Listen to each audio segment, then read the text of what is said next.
Okay, so let's get started. So today we'll continue on propensity score method.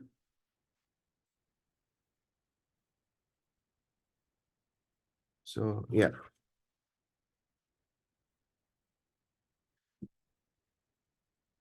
here okay, the definition of propensity score method. So this is propensity score function. So conditional expectation of treatment t equal 1 given x and other potential outcomes uh, is called a propensity score function.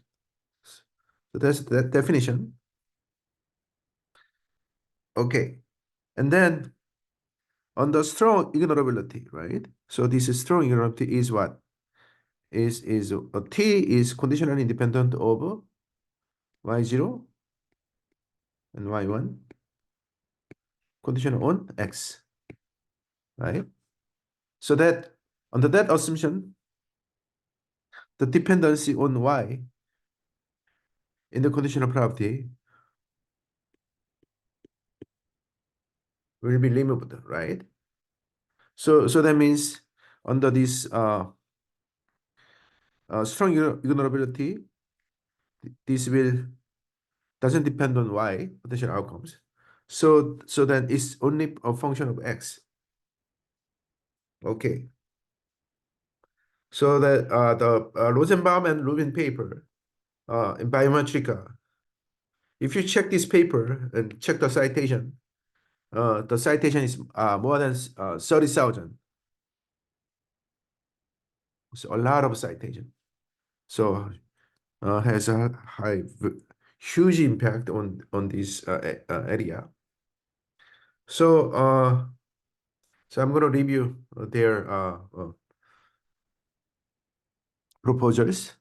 Okay, let me see why others that doesn't join. Okay, well, let's move on.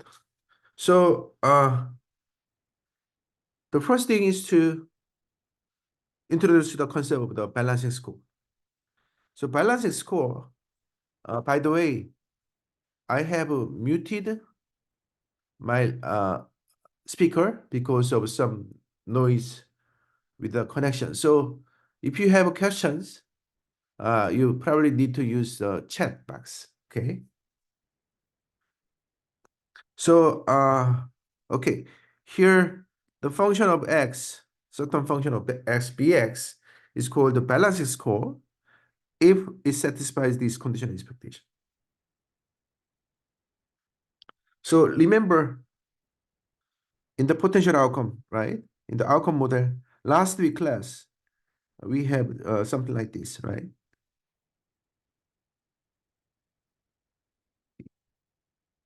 So for the outcome model, this is a sufficient dimension reduction. So the role of sufficient dimension in the outcome model is the same as the role of the propensity score in the propensity score model. Okay. And the first thing, result is that the propensity score function satisfies the is this that means what? That means propensity score function is the is a balance score, right? With the lowest dimension, I guess.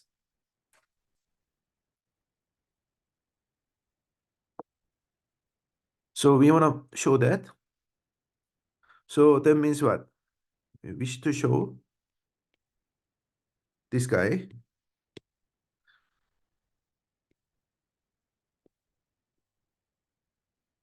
Oops. Not no.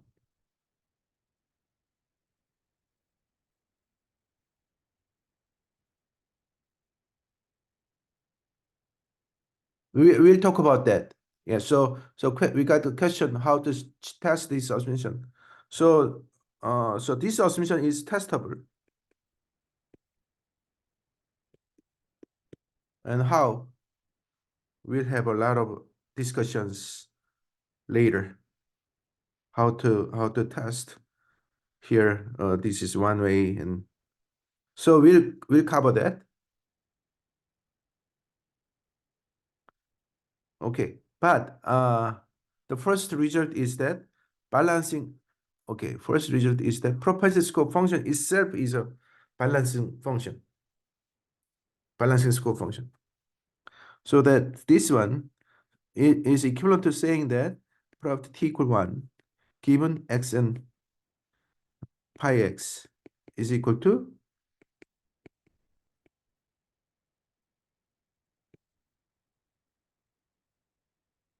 okay. So how to show? Well, first thing is that this guy is indeed this guy,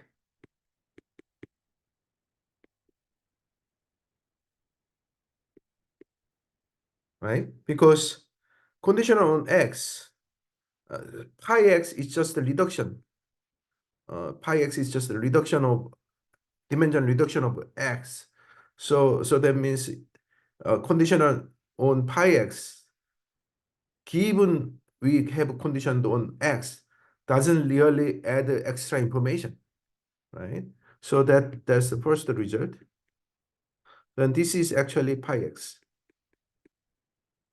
by the definition of pi x, right?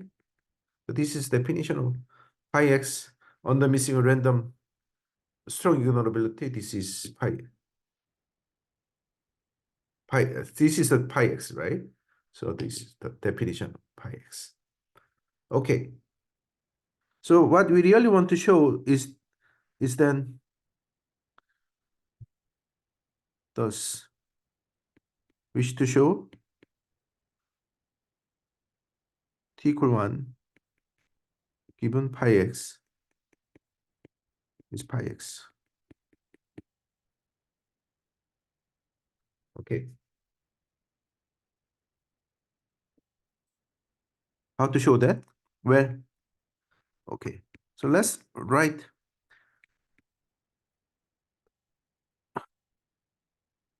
So probability t equal 1.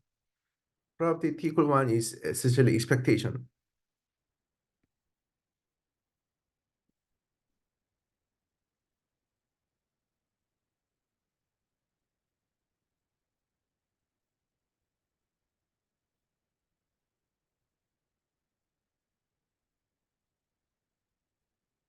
So you can use this kind of formula, property of conditional expectation.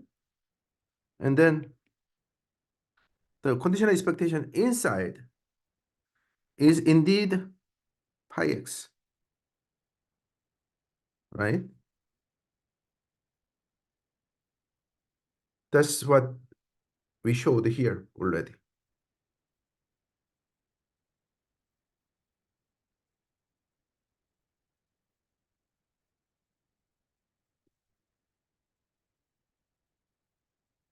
So we are essentially finished the proof.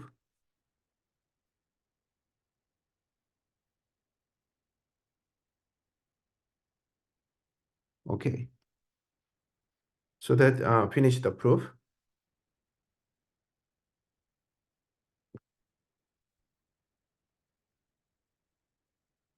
Okay. Let's move on. So the balance score of the propensity score function has an important implication for model assessment of the propensity score function. So before getting access to the outcome data means y, we can check whether the propensity score model is specified well enough to ensure correct balance in the data. So what that means? Well, it means actually the balancing score function, right? So this, so what is one? What is this one? So okay, pi x says so because of okay, t is conditionally independent of x given pi x. This is one. Okay. So this conditional independence implies this, right? Implies this. So that means this is actually conditional distribution of X given T equal 1. So that is a treatment group, right? Treatment group. This is control group.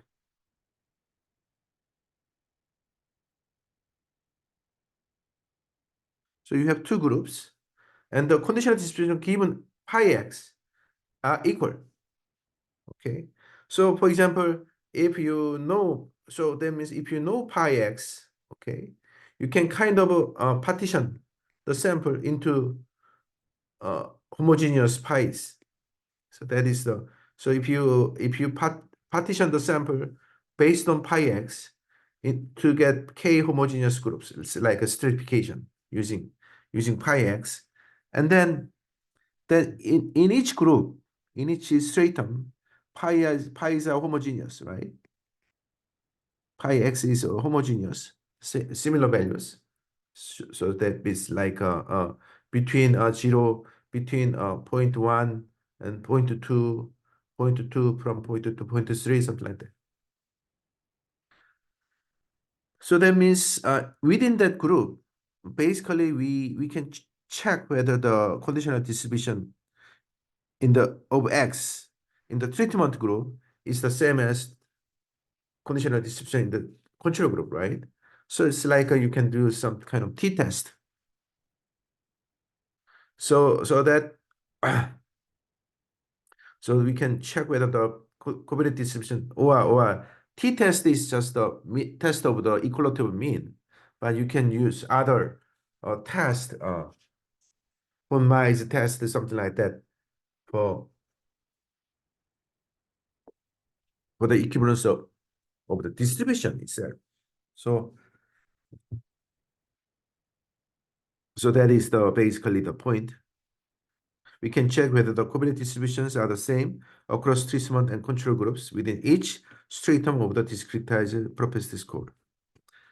So the process is often called covariance balance check, and Rubin argued that this can result in more objective causal inference because the design stage does not involve the values of the outcomes. So basically, this procedure doesn't really use Y here. So it's actually a safe, uh, because otherwise you may choose X based on the value of Y, then it might have some cherry picking problem. So next theorem, which is quite important, is that okay, here's a so this is strong ignorability assumption, right? So strong ignorability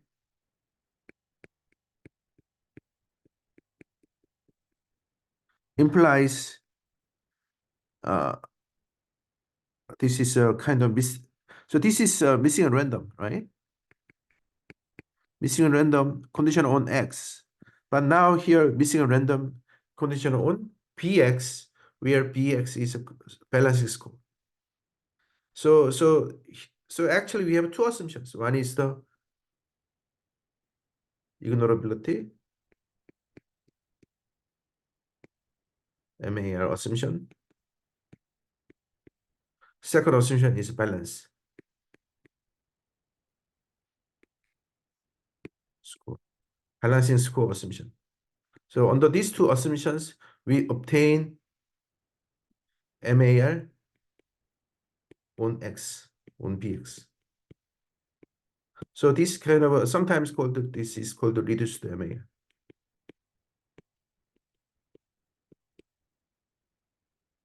So the MAR holds only for the subset of X, essentially. So which is a balance score. Okay.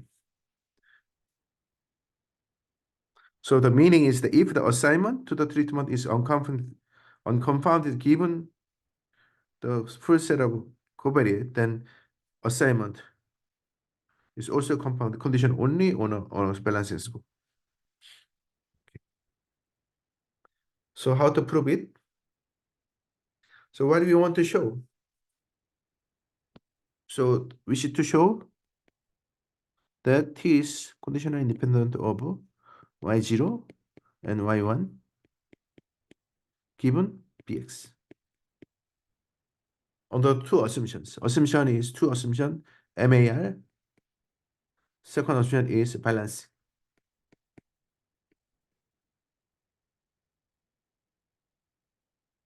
Right. So that means we need to use these assumptions in the process of proving the result, right? So that's bottom line. Okay. So let's rewrite the statement of what we want to show. So the statement can be written as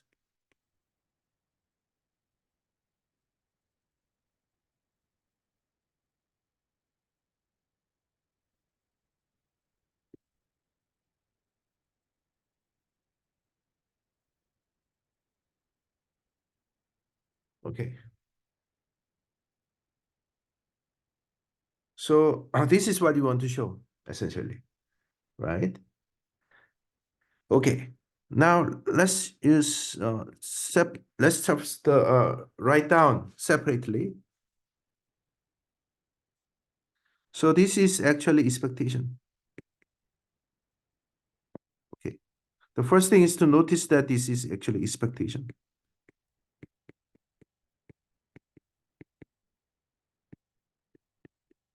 So that means we can actually decompose the same conditional expectation.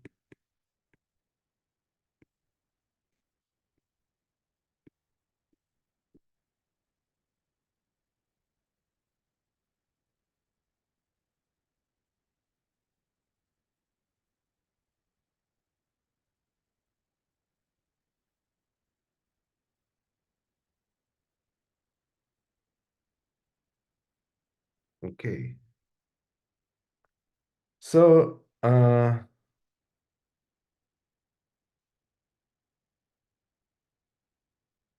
now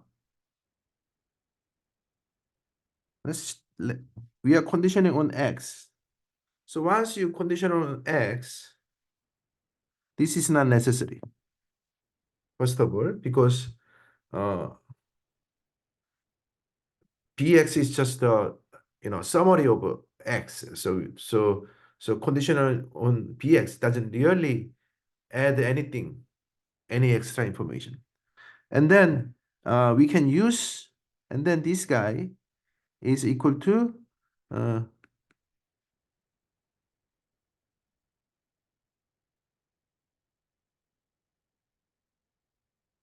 okay.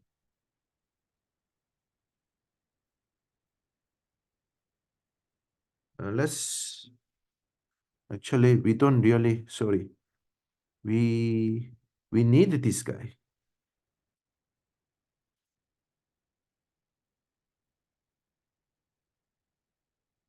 We only need okay. So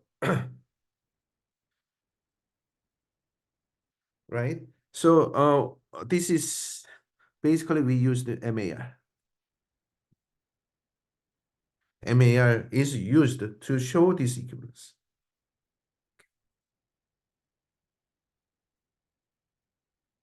And then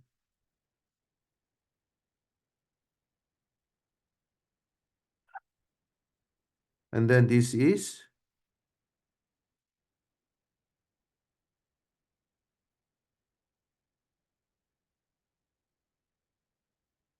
right. This is 2. The balance is score.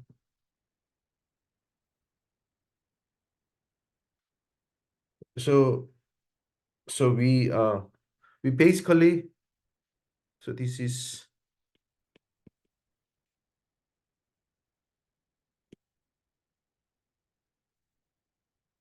and so because this is a function of bx only and conditional on bx, this one doesn't really uh help. So that means we proved this. Okay. So that is basically uh important message is that we can achieve the reduced MAR using the balancing score definition. Okay, here's a graphical illustration. So that's very similar what we did last week, last class. So this part is what? MAR, right? Or ignorable. So if you only consider the relationship between X and T and YT, then we do have this kind of conditional independence, right? So YT is independent of the, oops, YT is independent of the T given X. So that is the this part, this part, okay. And then another part is this part, right? This part is what? Is a conditional independence of T and X given Bx. So that is a balancing score.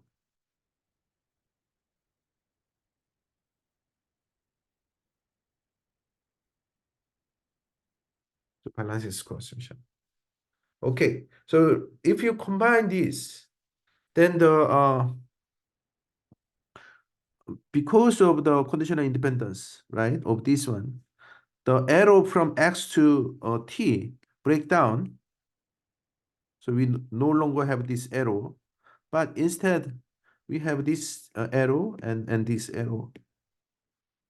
So that means combine the two, we got conditional independence between Y and T given Bx, right? So that is the conclusion. And this is what you want to show, right?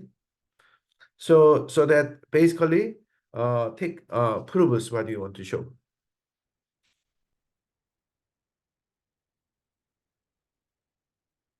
So notice that. So okay. So this looks familiar, right? This looks very familiar to what we studied in the last class. So let's try to figure out what's the difference between the two. Okay. So basically this is the relationship, right? So the role of RT is to break down the arrow between X and YT. Okay.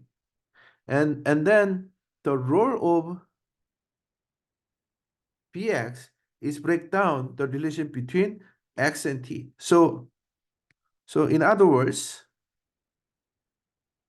here's if you write everything together, you have actually R Tx here. Okay. And then this guy can play here, then the arrow can break down. Okay. So that means you can either condition on Bx or condition on Rx to obtain the reduced MAR. Okay. So if you condition on this one, you are basically breaking down this arrow, but still achieve the conditional independence between the two, right? So you achieve the conditional independence. Or you conditional on Bx, then you also do the same thing, and then you achieve you break down the relationship. That is the ultimate goal, right? We don't want to, because we don't want to separate out. You want to separate out between the treatment and the potential outcome by proper conditioning. And then the point is, the whole point is that you can either use the SDR in the outcome model or condition on the uh score. I forgot. Balancing score. Okay. Let's use balancing score. Okay. So either SDR or BS, balancing score, can take care of this the job of the breaking down the potential relationship between, let's break down the correlation between the T and YT and achieve the causal inference. estimation for causal inference. Okay, so that is the whole story. Okay, so that's the main thing. And then let me see if you had any questions. So the one implication of this two, right? Reduced missing and random conditional on BS balance score is that we have an alternative identification strategy. Okay, so that is this one. So basically, if you conditional on BX, then you can essentially safely use the observed data, right? Observed data to do to estimate the potential outcome parameter. So then we can use basically this is their Rosenbaum and Rubin paper claim, but they are not really correct in some sense because this BX can be totally irrelevant to Y. So if you use this one, right? If you because this is actually a blocking the so right if you this is actually relevant to T, not really relevant to Y. There's no arrow. So if you are conditioning conditioning on BX in the outcome regression model, you are not really making a good effort, right? Because uh, there's no guarantee that BX is really helpful in predicting Y. So in that sense, Rosenbaum Rubin paper is not really correct. I mean, they are correct, technically correct, but the statistical meaning is very weak, right? The statistical implication is a little bit incomplete. So that's why that's why I introduced the SDR and then to try to explain why this SDR can take care of the uh, job in the outcome model approach. But if you are interested in the propensity score model approach, then of course this BS can play the role. Okay, so that is the remark. Okay, propensity score is the course balance score, of course, because it's a propensity score is a dimension one, right? And it is a balance score. So in that sense, it's a core system in the sense of the smallest dimension.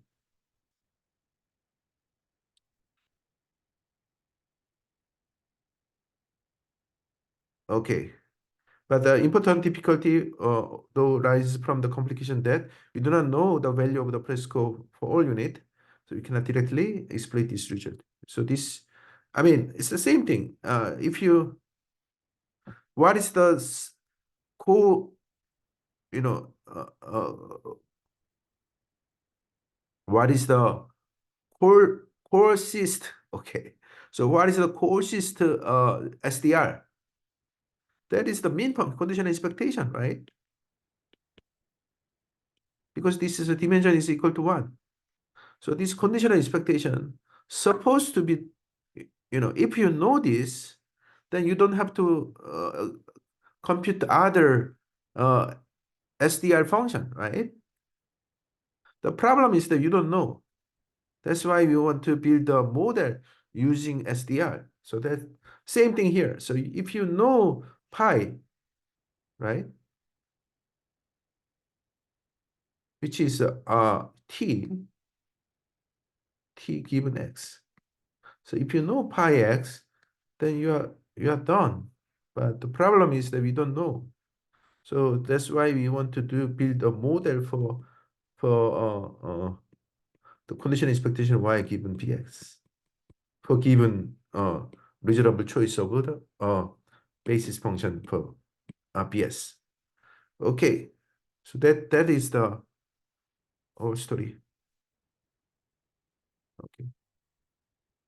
Any questions? If not, I will move on.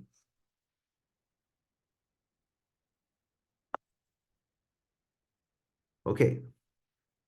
So, okay. So this is one way. If you know, okay, here's an idea. So suppose you have a candidate. Okay. Suppose you have a candidate, then you can use this candidate to do some sort of a classification, right? Stratification. You can use that to stratify. And then you need to do some testing. So this test, you need to do test. Test for what? Test for this. Y, no Y. Equal 1 in the group, right?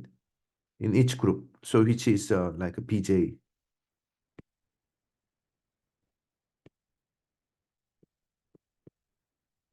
0,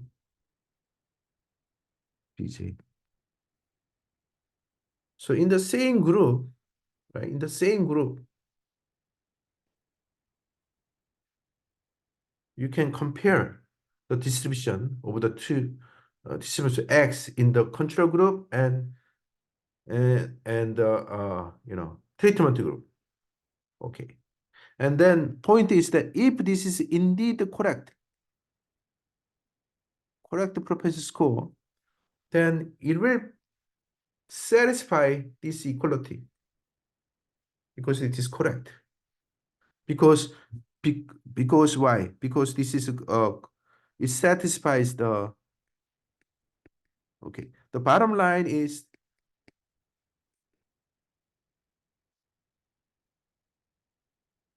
this is true. True, the equality is true if phi x is true.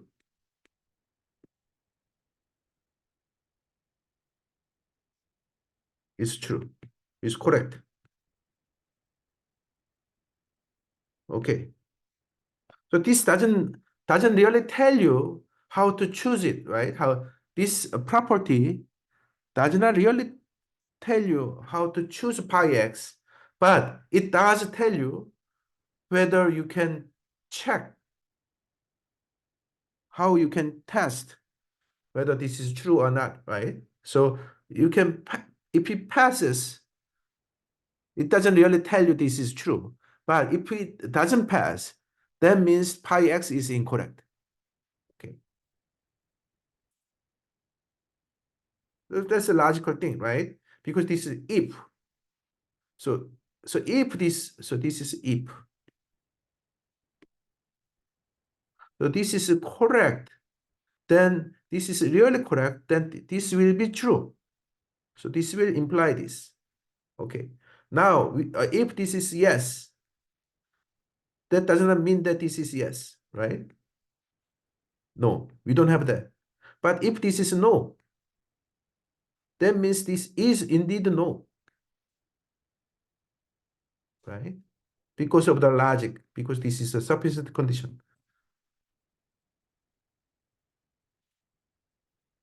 Okay, so once you pass the test, that means you can now use this, stratification to that means you're now missing a random holes using this property. So you can basically apply the theory and compute the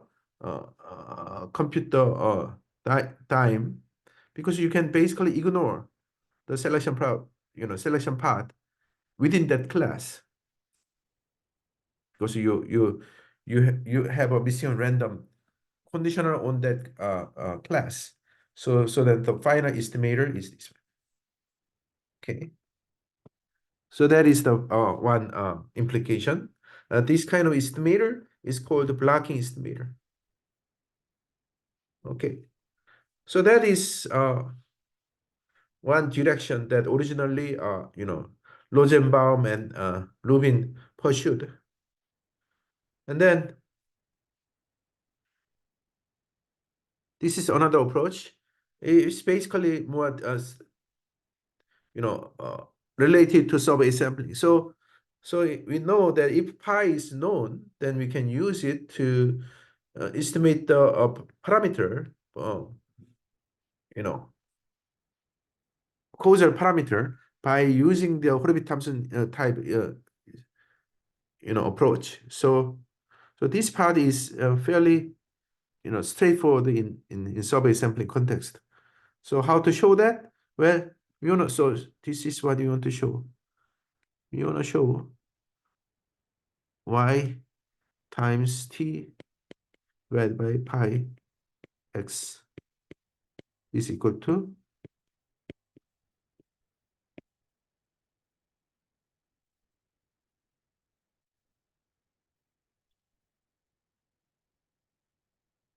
okay.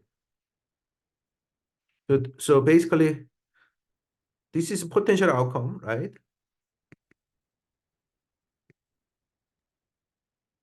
So so this is observation.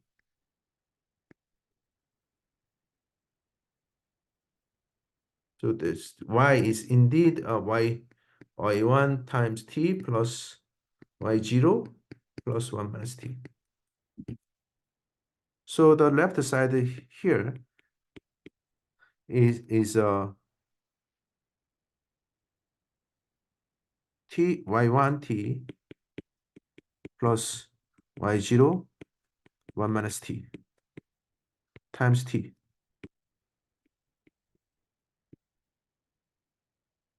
So that is indeed the numerator is, so t is only 1 or 0, so that means you have only 1 times t divided by I.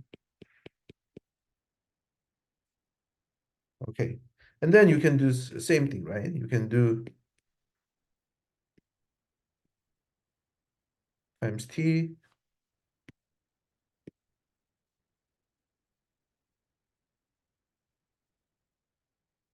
ix conditional on x and y 1. So if you do, then the only thing random is t, and then the conditional expectation of t given x and y1 is equal to pi t, pi x. So then the expectation is cancelled with this one. So we get expectation over y. Okay. So that basically proves the this result. And you can apply the same technique to show equation 4. So essentially Hurwitz-Thompson idea. And this result essentially gives a idea of how to estimate the potential outcome parameter, right? Because this is what we want to estimate, but we don't know, we don't observe y1 and y0. So we cannot really use the sample mean of y1 and y0 because we don't observe them. But we do have this. So we can actually use, right? We can essentially use. So that is the essentially Hurwitz-Thompson estimation idea. Okay. Problem is we don't know pi in general, so then we can have a model and estimate it. That is called IPW estimator. One disadvantage of this IPW estimator is that the weight is not uh, normalized. So it's better to use this kind of normalized weight. And also, in practice, the weight is high, then it creates a unnecessary noise. So increase the variance. So there is some technique developed how to control the extreme weight, things like that. Okay, so that is all, and I'm gonna move on to the case case study example.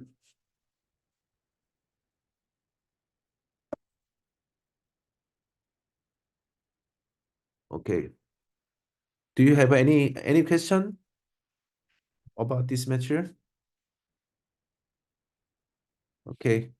Well, then I will move on.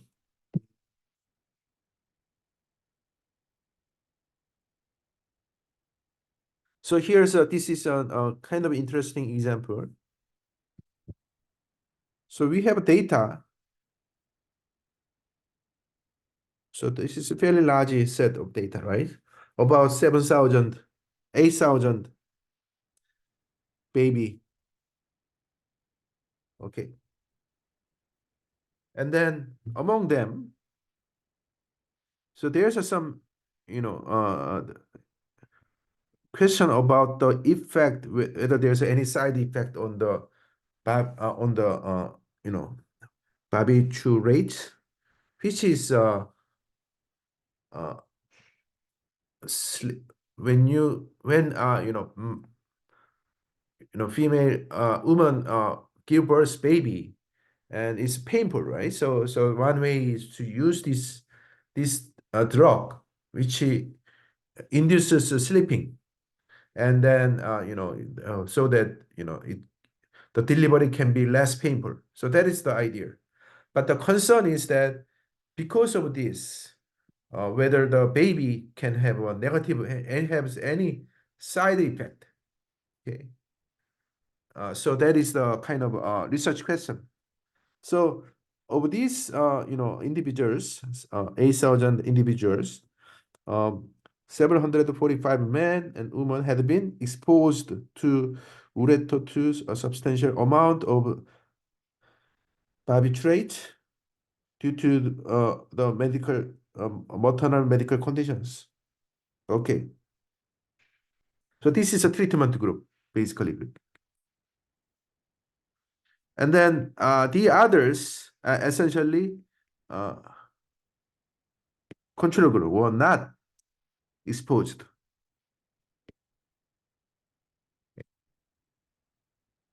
And then contains information on 17 covariates that are potentially related to both outcome and taking barbiturate. Okay. So these are the variable 17 covariate. So this is a real data, right? And then okay, treatment treatment group and control group. And then this is the mean of x's within each group. So you can, if you first thing is to check the difference, right? So with the t-test, so yes, so here's a okay. Second pregnancy complication index is high, then because then in that case it's not critical. So then maybe the doctor may give give the a prescription. And also another interesting component is the log of mother's age, right? So the mother, if mother is young, then she can probably handle that pain. But if a mother is old, then maybe not really easy to deliver. So then maybe that medication can be used or something like that. Okay.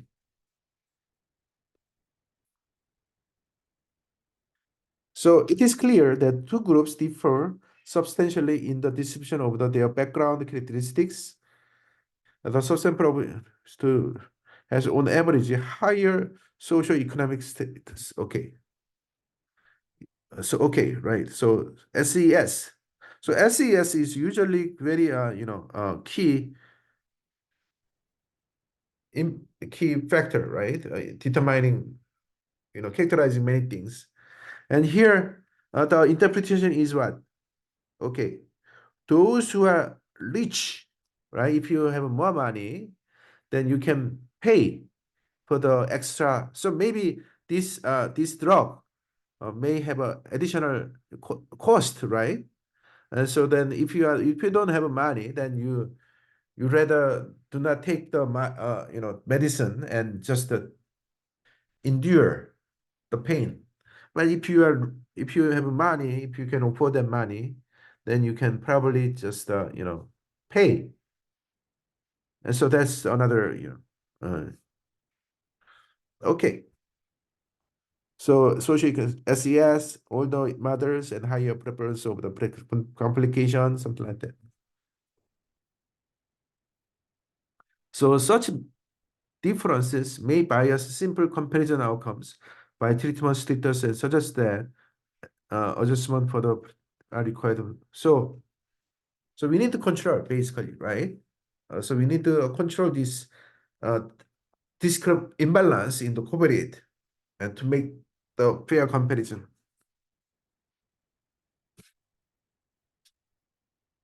So then so the idea is we don't really have a y. There's a this table doesn't really gives the value of y, right? You will do it later, but by just looking at the this distribution of x given t equal 0 and x given t equal 1, right? And then this guy, this kind of table can be a good place to find out what is the balancing score bx. So goal is to find the balancing score so that we can actually control uh, treatment, right? We wanna achieve that reduce the missing at random given the bx. So that is the goal. Okay, so because we don't want to include all of them, right? If you don't want to include all of them, but we want to include all the necessary variable into this model. Okay, so we use a stepwise procedure selecting covariates and higher order terms for inclusion in the propensity score. Okay, so idea is okay. So we stepwise procedure. So key word is stepwise procedure. Okay, so we focus on the logistic regression model. So this is a logistic regression model. And then K is, you know, K is a 17, right? We have a 17 covariate. And we want to select a subset of these 17 covariate to be included linearly first. And then once the linear term is included, then we also want to check whether the any interaction term of the included linear term can be included in the final model. Okay. So step one, select KB basis covariate to be included in the process score on the substantive ground. Okay. So what do you mean by that? So we are not really doing the variable selection purely based on the data. Actually, we also have some subjective subject matter knowledge to include it in no matter what, basically. So that's a step one. Step two, select some set of remaining covariates for inclusion in the specific press score. Okay, so that's more data driven. Second step data driven, and then step three is interaction term.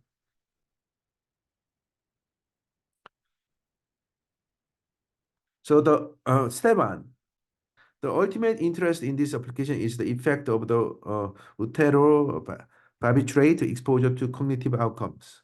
So so based on substantive argument, so it was argued that child sex, mother's age, and mother's SES, okay, which has a variable name, this, important covariate. So that means we should include them in the beginning. So we okay. So we there include these three basic covariate in the specification of the propensity score, irrespective of the strength of the statistical association with the bivariate exposure. Okay. So these three variables are selected using some domain knowledge. Okay. Before in advance. That's a step one. And then notice that if you do these three variables, X and IM, IMO, TAGE, and SES. Sex, IMO, log mother's age. Okay, log mother's age and SES. Okay. So mother's age matters, right? As is indeed different, but uh, sex of the baby is not really significant in the data, but still uh, our measurement Y. So notice that what is Y, by the way? What is the Y that we want to measure? We want to measure some kind of a cognitive, right, skill, cognitive ability of Y, or of a baby. So unless we really control the sex in the propensity in the beginning, then maybe we may have some discrepancy, right, in the systematic difference between male and female baby. I mean, it's not really baby. I mean, we we have the baby. We are not really okay measuring the cognitive ability of a baby. Actually, we will follow up these samples, and then maybe 10 years later, right? So check their performance in the school and something like that. 10 years. So if we measure this Y 10 years later, then they are not really baby anymore, right? So that I don't know whether this is really 10 years or not, but the point is that the Y variable is a cognitive ability, and then especially there may be some gender difference in their test, things like that. So we want to control that in the beginning. So that's why we have this. And also SES, right? Okay. So that's the first. So step two, we now estimate 14. So we have a 17, but we subtract, we only, you know, we include three variables covariate already, then we have a 14 limit, right? And so we estimate a 14 logistic regression model. That means why we have a 14 models? Because these three variables are already included, and then we add one more variable. Okay. So one of the 14 remaining covariate, right? So then that means we have a 14 possibility. So among these 14, we choose the one which has the highest significance. So that turns out that after that this variable is chosen. Okay. So LPBC 420, the second pregnancy complication index, uh, uh, turns out to be most significant. So we include that variable. Okay. And then compute the likelihood ratio. And then next one is that we include the four, right? We have a four, and then see whether the other adding other covariate can make a difference. So we do this for each of the 14 remaining covariate. So table 13. Okay.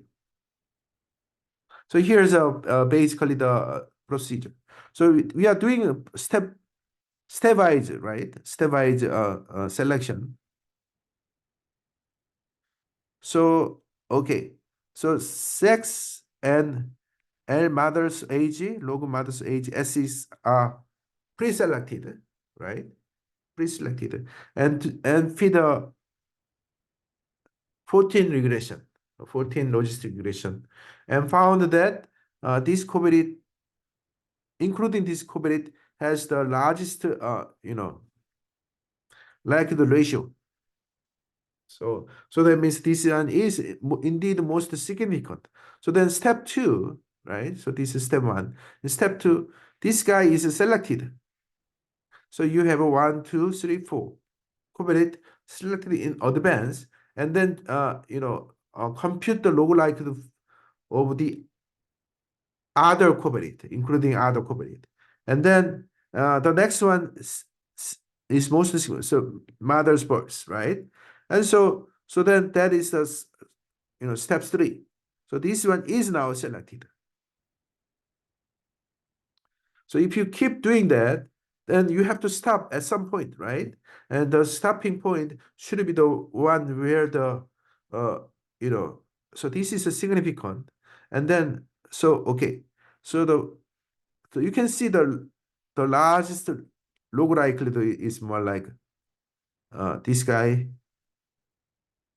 and then this guy, and this guy, right? So it's getting lower,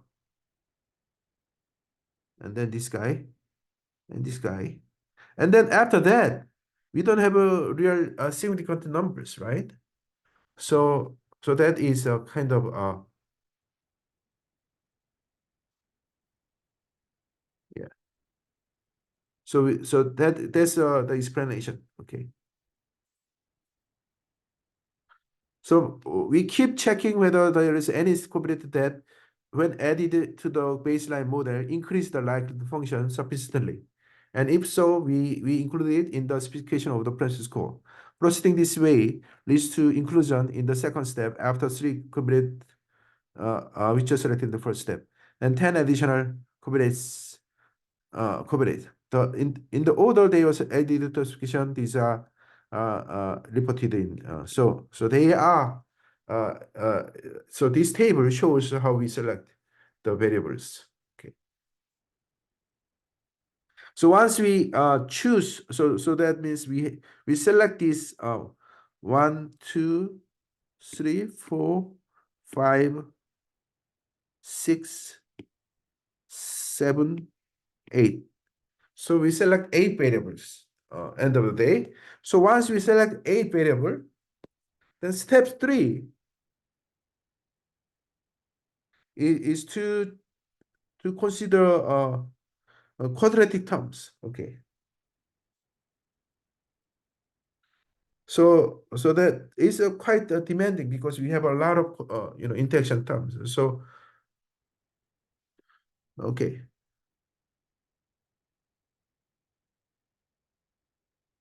So the thresh so okay.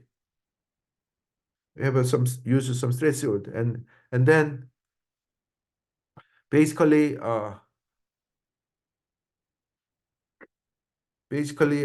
it's essentially a sequential stepwise model selection. I don't know whether table 13 we don't yeah. Okay. So the these contents are actually in the book. So I uploaded the okay. Should we select the order of the covariate to enter the model?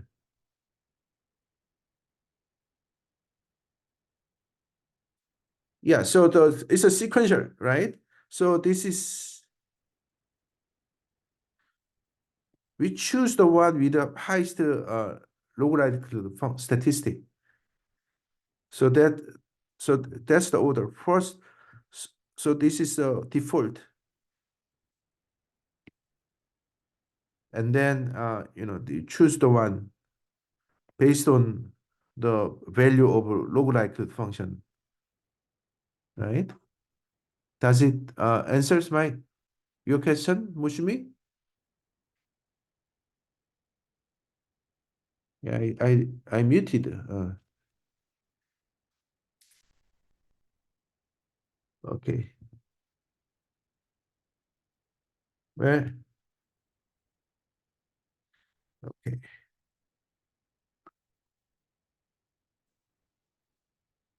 Is this the singleton? I don't understand what is. So this is not single test because sequential test. So this is a test first test. This one is a we select this one after step one. So each step, I mean, sequentially, each step we select one by one. Okay.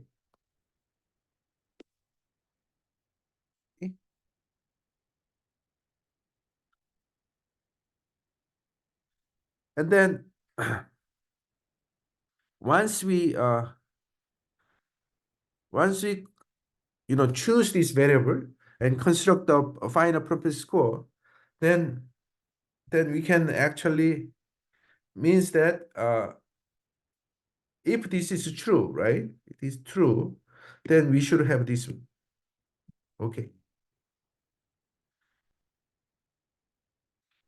So one implication is that means your distribution of y x. Sorry, not y, t equal 1 pi x,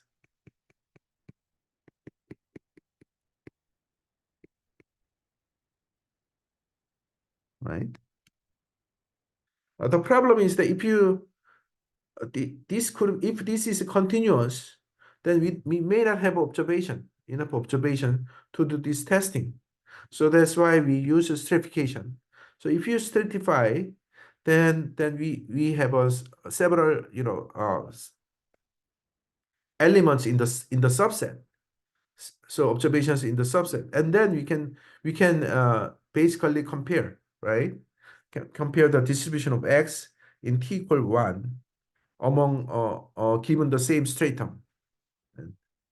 And, so that is basically the idea. Okay.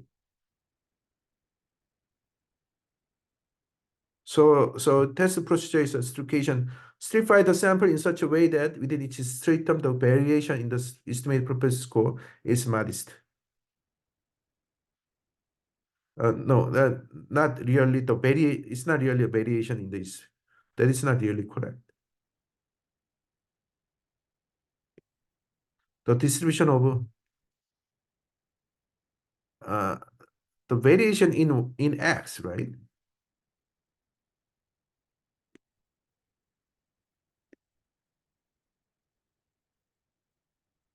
So basically, we roughly want to claim that within this stratum, they are X is essentially the distribution X are equal between t equal 1 and between t equal 2. So this is what we want to test. So then this is you can develop t-test, right? So that is basically the idea. So that's about all about propensity score. I think that's all for today. Uh, but I do have I do have included uploaded material. So if you the textbook, the reference contains some additional explanation about the case study. So you can take a look. The book is really well written. So I think this is worthy of reading. So I think that's all for today. And uh, any questions? Well, if not, uh, this is all for today. So we'll see you next week. Okay. Bye.